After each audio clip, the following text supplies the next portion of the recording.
A cronologia do Novo Testamento é o título da lição 4, classe de juvenis, e eu sou o professor Denis Pereira, e é um prazer recebê-lo aqui no nosso canal. Semanalmente temos um encontro marcado aqui com professores, coordenadores, superintendentes e todos que amam a palavra de Deus e a escola dominical para prepararmos a aula da próxima semana. Por isso, se você não está inscrito no canal ainda, inscreva-se, ative as notificações para o YouTube sempre te avisar quando tiver um conteúdo novo por aqui. Dê like no vídeo, clique no joinha, comenta, seu comentário vale ouro. Comenta o nosso vídeo ao longo do vídeo. Eu faço algumas perguntas, eu falo algumas frases de efeito, você escreve elas pra gente aqui no comentário, é muito importante o seu comentário para nós. Estamos comemorando 23k no YouTube, muito obrigado.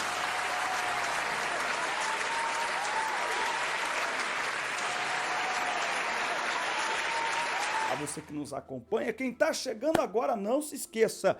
Quem está inscrito, nosso muito obrigado. Quem ainda não se inscreveu, inscreva-se, ative as notificações, dê like, comenta, curta, compartilha. Faz tudo, irmão. E compartilha no WhatsApp. 70% do conteúdo assistido aqui no YouTube, ele é assistido através de links compartilhados no WhatsApp, isso mesmo. Então compartilhe os nossos links no WhatsApp, pegue Bíblia, revista, papel, caneta, bloco de notas e vamos juntos preparar mais uma aula da Escola Dominical.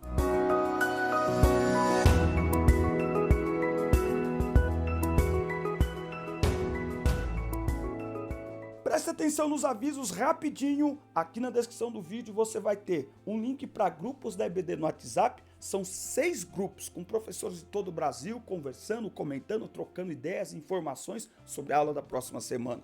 Aqui você vai encontrar um link também para baixar conteúdo em PDF, comentários, slides, marcadores de página alusivos à escola dominical, dá uma olhadinha na pasta aí, marcadores de página e também certificados de conclusão do trimestre e muito mais. Aqui no canal você vai encontrar lives com professores da escola dominical, inclusive comentaristas da CPAD. Já tivemos por aqui pastor Silas Queiroz, pastor Marcos Tedesco e em breve pastor Douglas Batista e muitos outros que estão sendo convidados e que conforme a gente for agendando, nós vamos avisando aqui os irmãos, tá certo? Existem formas de você patrocinar o nosso canal e nos ajudar nessa produção de conteúdo. Está aqui na descrição, dá uma olhadinha, isso nos ajuda muito. Também meu WhatsApp está aí, estou à disposição para atender os irmãos, pregações, palestras, treinamentos. Será um prazer conhecê-los pessoalmente.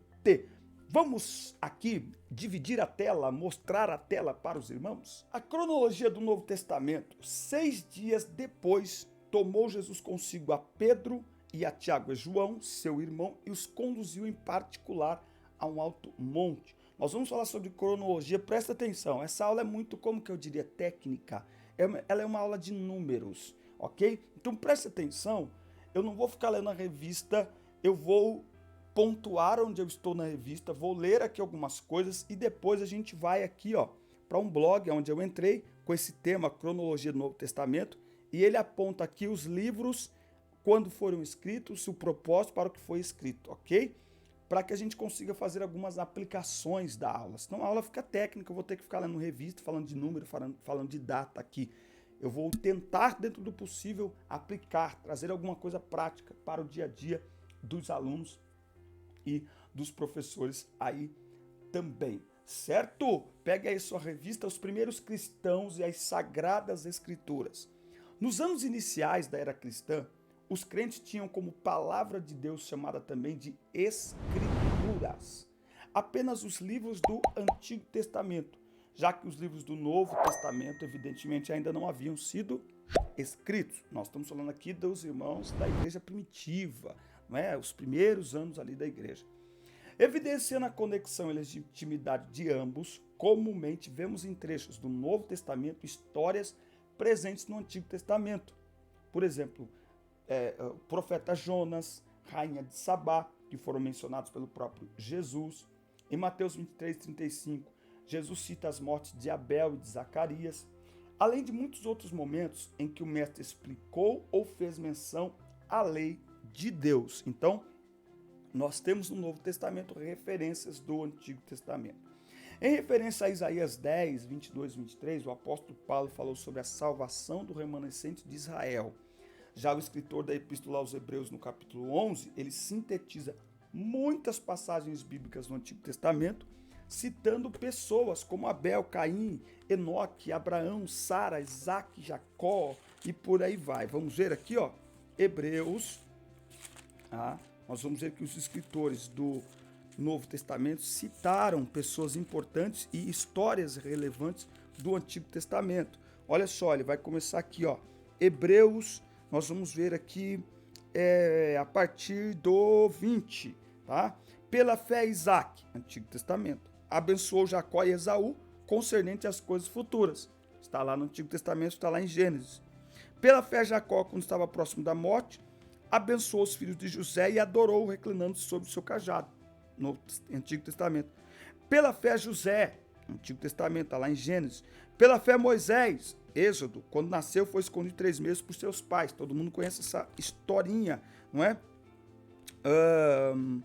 Pela fé, deixou o Egito, temendo. Toda a história de Moisés está sintetizada aqui. Passagem pelo Mar Vermelho, a queda dos muros de Jericó. Pela fé, a prostituta Raabe não pereceu com os incrédulos, está aqui. Aí ele vai falar aqui, vai citar Gideão, Baraque, Sansão, Jefité, Davi, Samuel. E que ele está citando aqui? Ele está citando aqui pessoas e acontecimentos do Antigo Testamento, certo? A antiga serpente é mencionada desta forma em Apocalipse 12:9, em alusão à sua atuação em Gênesis 3:1, 4 e 13. Então nós temos no Novo Testamento citações, e não são citações aleatórias, são citações poderosas e consistentes do Antigo Testamento. Como a gente estudou aqui na última aula, nós temos a Bíblia, ela está completa e coesa e coerente, não é? Em todo o seu contexto. Muito bem? Tópico 2. Tópico 2. Aqui na interação ele fala algo interessante, ó, fazer uma lista no quadro ou numa cartolina com os nomes dos livros do Novo Testamento de acordo com a ordem dos anos que foram escritos, tomando por base o texto que consta no tópico 3 da lição. Aí a gente vai ver aqui por que eles estão escritos desta forma, por que a gente abre a Bíblia e não está em ordem cronológica. A ideia aqui é uma ordem didática. Então imagine você colocar Mateus e no meio você colocar Romanos e depois você colocar Filemão e depois você voltar para Marcos, tá bom? Lembrando que essa separação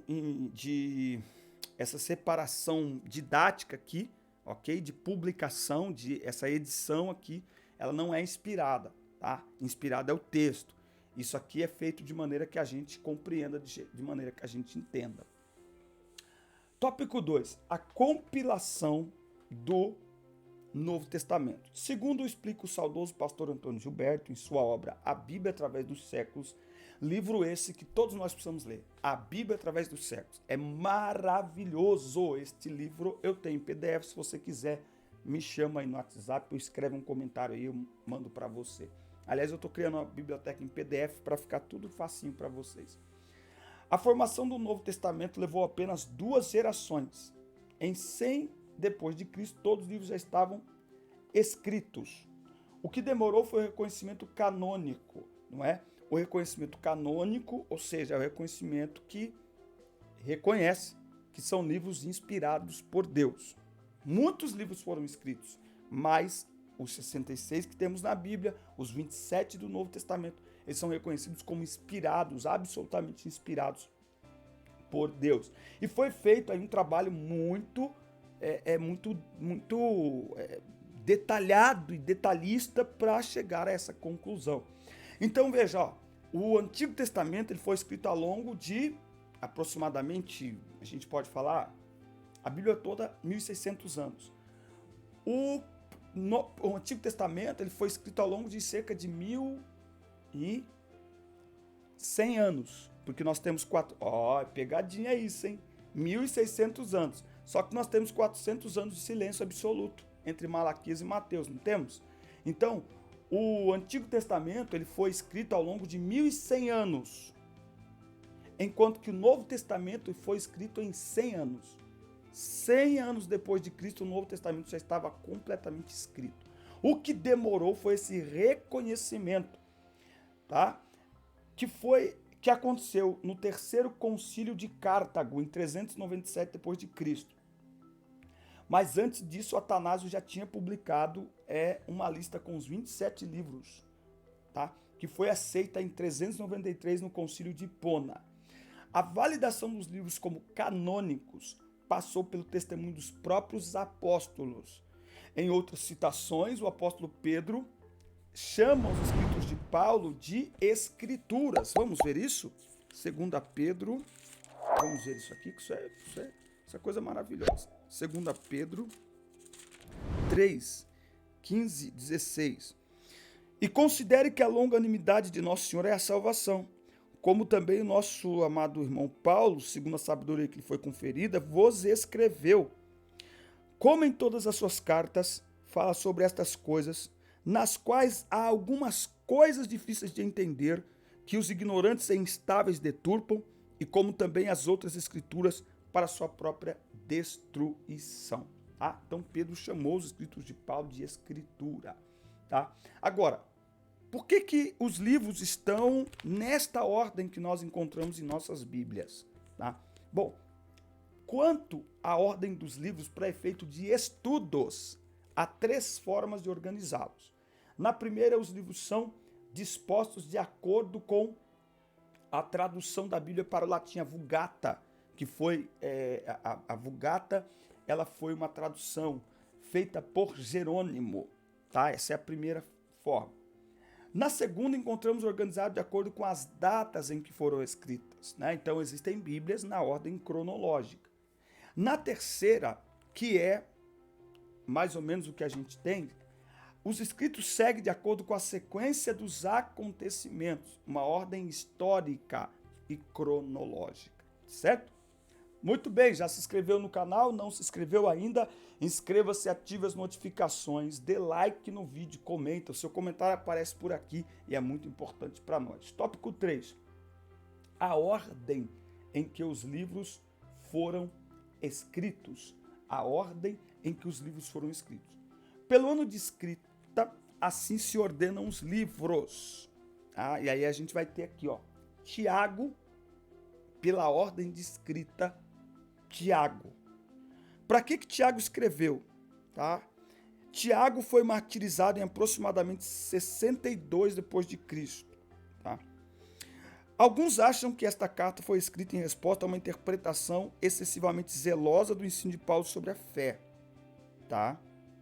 Mas não tem nada a ver. Isso aqui é o que alguns pensam. Tiago, na verdade, escreveu aos judeus para incentivá-los a continuar crescendo nesta nova fé cristã. Ele destaca que as boas ações fluirão naturalmente daqueles que estão cheios do Espírito e questiona se alguém pode ou não ter uma fé salvadora se os frutos do Espírito não puderem ser observados, como Paulo descreve lá em Gálatas capítulo 5. Então nós temos aí Tiago, não é? Aí nós temos Gálatas, 1 e 2 Tessalonicenses, como eu disse a vocês, esses textos aqui, estas datas, elas estão aqui. A minha preocupação é como que a gente aplica isso aqui para os alunos, falando sobre essa cronologia dos tempos, não é? Uma das formas é exatamente você mostrando o propósito para o qual cada carta foi escrita. Então, por exemplo, a carta de 2 Tessalonicenses. A igreja tinha alguns equívocos sobre o dia do Senhor. Eles achavam que já tinha acontecido, então pararam de trabalhar. Eles estavam sendo perseguidos gravemente. Paulo escreveu para esclarecer os mal entendidos e consolá-los, não é? Aí nós temos Gálatas e muitas outras cartas e todos os outros livros que foram escritos aqui. Sobre esta organização temporal, o Evangelho de Marcos foi o primeiro escrito, antes mesmo de Mateus, Lucas e João. A Epístola de Paulo aos Romanos, a primeira na ordem que encontramos em nossas Bíblias, foi, na verdade, o 8º livro escrito. Então, Paulo escreveu 13 epístolas, Romanos é o 8º livro que ele escreveu. Tá? Então, a gente encontra Romanos ali primeiro, Paulo escreve primeiro, mas não é a primeira carta que ele escreve. A primeira carta que ele escreve dentro da ordem cronológica é Gálatas. Depois ele escreve 1 e 2 Tessalonicenses. Depois ele escreve 1º e 2º Coríntios. Aí Marcos, chega o Evangelho de Marcos. Depois vem Romanos. É uma boa tarefa que a gente pode fazer, é ler esses livros nesta ordem aqui, ó. Depois vem Mateus, depois Lucas, depois Pedro, Colossenses, Filemão e Efésios, depois Filipenses. Olha só, a gente vê Atos dos Apóstolos logo no começo, antes das cartas, mas Atos dos Apóstolos é escrito quando a maior parte das cartas já tinham sido escritas. Depois 1 Timóteo, Tito, Pedro, 2 Timóteo, Hebreus, Judas, 1 e 3 João, 2 e 3 João e por fim Apocalipse. Traduzindo, o único livro dentro da nossa perspectiva do que nós temos aqui nessa Bíblia, o único livro que está em ordem cronológica é o livro de Apocalipse, que é o livro de Gênesis, que é o primeiro livro do Pentateuco, não, o livro de Gênesis não, church aqui, ó, na cabeça do professor, porque o primeiro livro do Antigo Testamento é o livro de Jó, ok? É o livro de Jó. Mas no Novo Testamento e na Bíblia como um todo, o único livro, atenção, o único livro que está em ordem cronológica corretamente na nossa Bíblia, não no sentido de data, mas no sentido de localidade onde ele está situado, é o livro de Apocalipse. Ele, de fato, foi o último livro a ser escrito e é o último livro que está na nossa Bíblia, tá certo? Então, são estas informações que ajudam você a mostrar a importância da Bíblia. Eu acho que essas datas, elas são importantes, essa cronologia, ela é importante para mostrar que a Bíblia não é um livro qualquer, para mostrar que a Bíblia não é um livro comum, normal, não. Ela é a palavra de Deus, mas como ela é a palavra de Deus dada aos homens, então ela está dentro do nosso tempo. Entende isso? É por isso que tem essa cronologia. Agora, se a gente ler a Bíblia na ordem cronológica, se você pegar a Bíblia, tem Bíblia de ordem cronológica, se você entregar na mão de uma pessoa leiga, uma pessoa que nunca leu a Bíblia e tal, provavelmente, eu não sei qual que é a sua opinião, mas provavelmente essa pessoa vai se dar bem com essa Bíblia. Mas nós, que já nos acostumamos com a Bíblia desta forma, com essa disposição, eu não me arrisco a comprar uma Bíblia em ordem cronológica, porque eu vou embananar tudo na minha cabeça. Você tem Bíblia de ordem cronológica? Fala para nós aqui nos comentários. Quarto tópico, a cronologia dos fatos. Como podemos constatar, assim como no Antigo Testamento, os livros do Novo Testamento foram organizados com o propósito de facilitar o entendimento e não arrumados pela ordem cronológica em que foram escritos. Então, a ideia é facilitar o entendimento. As expressões depois, dali, no dia seguinte, adiante, indicam continuidade, cronologia dos fatos. Muitas passagens bíblicas iniciam dessa forma, fazendo conexão com o acontecimento anterior. Ao ler a Bíblia em busca de sua cronologia, observe e tome nota dos personagens presentes na narrativa, onde eles estão, cidade, vilarejo, rio, lago, mar, floresta, e em que tempo estão. Tarde, noite, manhã, madrugada, inverno. Embora não se tenha precisão de todas as datas, vemos que os primeiros acontecimentos na história do cenário neotestamentário, intercalando o relato dos evangelistas, foram os que se seguem. Então, o fato de não termos datas específicas dos fatos não significa que eles não aconteceram. Entende isso? O fato de eu não saber que dia você nasceu não significa que você não nasceu. Tá vendo? Que você nasceu. A mesma coisa. Não é dia 25 de dezembro que Jesus nasceu, mas ele nasceu. Existem elementos históricos reconhecidos, inclusive de forma secular, ou seja, não só por cristãos, sobre tudo o que está descrito na Bíblia. O historiador citado aqui, Flávio Joséfo, ele era judeu e não era cristão. E ele escreve sobre estes acontecimentos. Ele escreve, inclusive, sobre Jesus. Ele escreve, inclusive, sobre a crucificação. Então, anota aí. Não saber a data sobre um fato não significa que não existiu aquele fato ou que não existe aquele fato. Certo? Outro detalhe aqui muito importante, eu vou continuar dizendo, assistam o filme Em Defesa de Cristo. Este filme é muito importante para ajudar na compreensão científica e histórica destes fatos. Nós não temos na mão um livro qualquer, não. Independente de não termos as datas certinhas mas nós temos um livro e um conteúdo extremamente consolidado, não é? Como verdade absoluta. Isso mesmo, tá? Nós não temos aí, então, portanto, essa pressão de datas. Aí ele vai dar aqui uma lista de tudo, como as coisas se seguiram. Deixa eu ver se a gente encontra aqui alguma coisa. Nascimento de João Batista, anúncio do anjo Gabriel a Maria, nós temos ali visita de Maria, João prega no deserto, enfim.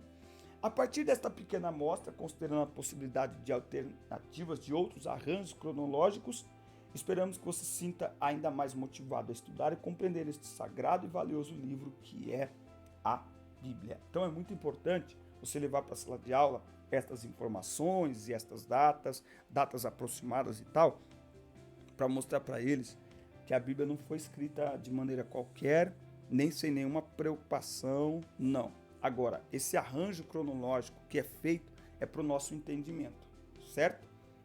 Digamos assim, para um primeiro contato com a Bíblia, essa foi a melhor forma encontrada pelos estudiosos, enfim, de redigir o texto. Então, os livros estão dispostos desta forma para fácil entendimento. Se a pessoa quiser estudar de forma cronológica os fatos, então ela vai ter que se aprofundar um pouco mais. Mas vale lembrar que a forma como isso aqui chega em nossas mãos é absolutamente suficiente para o mais importante de tudo, crermos em Cristo. Muitos livros têm datas e momentos em detalhes, mas não produzem o que a Bíblia produz. É isso que deve ser levado para a sala de aula para os seus alunos. Amém? Essa foi a nossa aula de hoje. Maravilha, meus irmãos, essa foi a lição 4, classe de juvenis. Fique atento, esse trimestre está muito lindo. Muito obrigado por nos acompanhar aqui. Assista, curta, compartilhe, inscreva-se no canal, deixe o seu comentário e fique atento, porque logo, logo entra a dinâmica aqui e o YouTube avisa você. Forte abraço, até nosso próximo encontro.